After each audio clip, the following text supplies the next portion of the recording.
closest friend. Some craven times I blessed myself with that. At least I was spared that.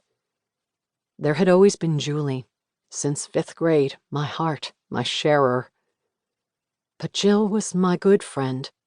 We had been soccer moms together and walking buddies, although Jill's swift, balanced walk was my jog. I once kept Belinda at my house while Jill went to the bedside of her beloved father who'd suffered a stroke, just as she kept Stefan at her house with Belinda when they were 7 and both had chicken pox, which somehow neither I nor my husband Jep ever caught. And on the hot night of that fundraising ball for the zoo so long ago, she had saved Stefan's life. Since Jill was a widow when we first met, recently arrived in the Midwest from her native North Carolina, I was always talking her into coming to events with Jep and me, introducing her to single guys who immediately turned out to be hopeless. That hot evening, along with the babysitter, the 2 kids raced toward the new pool, wildly decorated with flashing green lights, vines, and temporary waterfalls, for a night jungle swim. Suddenly the sitter screamed. When Jill was growing up, she had been state champion in the 200-meter backstroke before her devout parents implored her to switch to the more modest sport of golf. And Belinda, at 5, was already a proficient swimmer. My Stefan, on the other hand, sank to the bottom like a rock and never came up. Jill didn't stop to ask questions. Kicking off her gold sandals, in she went, an elegant flat race dive that barely creased the surface. Seconds later, she hauled up a gasping Stefan. Stefan owed his life to her as surely as Belinda owed her death to Stefan. In seconds, life reverses. Jill and I once talked every week. It even seemed we once might have been machetanam, as they say in Yiddish, parents joined by the marriage of their son and daughter. Now, the circumstances under which we might ever exchange a single word seemed as distant as the bony hood of moon above us in the melting darkness. What did she want here now? Would she leave once Stefan came through the gates? In fact, she left before that. She got back into her car and, looking straight ahead, drove off. I watched until her car was out of sight. Just after dawn, a guard walked Stefan to the edge of the enclosure. I looked up at the razor wire.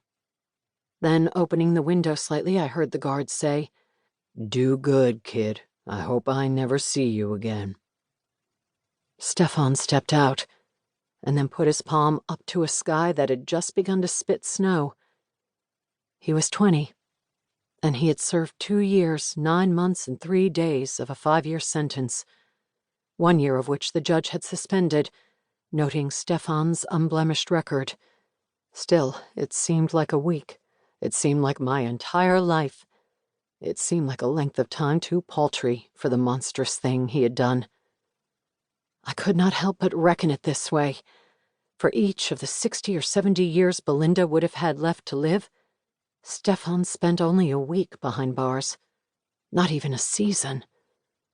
No matter how much he despaired, he could always see the end. Was I grateful? Was I ashamed? I was both. Yet relief rippled through me like the sweet breeze that stirs the curtains on a summer night.